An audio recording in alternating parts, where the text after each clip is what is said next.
Presiden Amerika Serikat Donald Trump kembali menjadi target pembunuhan. Sebuah penembakan terjadi di acara White House Correspondent Dinner pada Sabtu 25 April 2026 malam. Pelakunya langsung diamankan seusai kejadian. Namun upaya pembunuhan kepada Trump bukanlah yang pertama terjadi. Sejak memutuskan terjun ke dunia politik pada tahun 2015, setidaknya ada sekitar 8 kejadian percobaan pembunuhan pada mantan miliarder real estate tersebut. Beberapa di antaranya bahkan mencengangkan, mengapungkan teori konspirasi.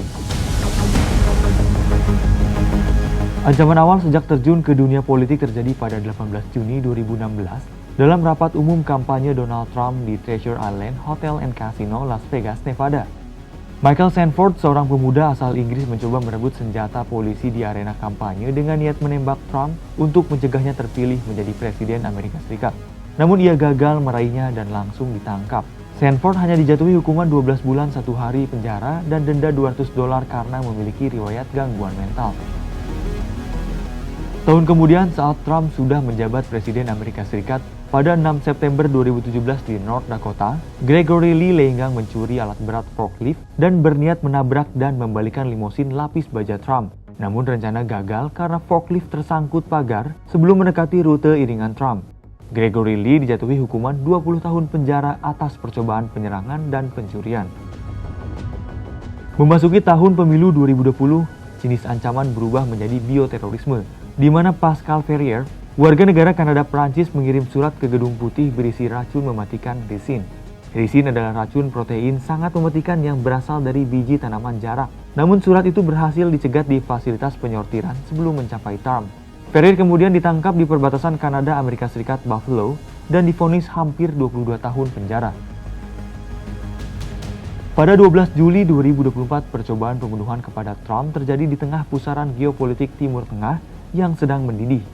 FBI membongkar plot besar Asif Merchant, pria asal Pakistan yang terafiliasi dengan IRGC atau Korps Garda Revolusi Iran. Asif Merchant menyewa pembunuh bayaran di New York untuk membunuh pejabat penting Amerika dengan Donald Trump sebagai target utamanya. Kejadian ini terungkap setelah pembunuh yang disewa Asif Merchant ternyata adalah seorang agen FBI yang menyamar.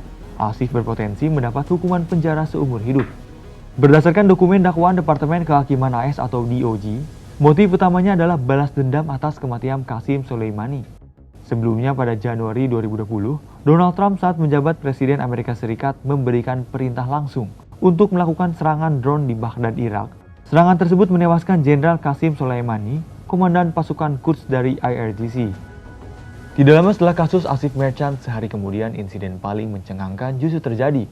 Pada 13 Juli 2024 di Butler, Pennsylvania, Thomas Matthew Crooks berhasil memanjat atap pabrik dan berhasil menembak ke arah panggung kampanye Trump. Thomas melepaskan 8 tembakan menggunakan senjata laras panjang AR-15 ke arah panggung Trump yang sedang kampanye terbuka. Tembakan ini menyerempet telinga Trump dan menewaskan seorang penonton. Kejadian ini menimbulkan teori konspirasi liar akan dugaan sandiwara karena kejanggalan bagaimana bisa seorang pria menggunakan senjata laras panjang menaiki sebuah atap di mana seharusnya penjagaan Trump begitu ketat.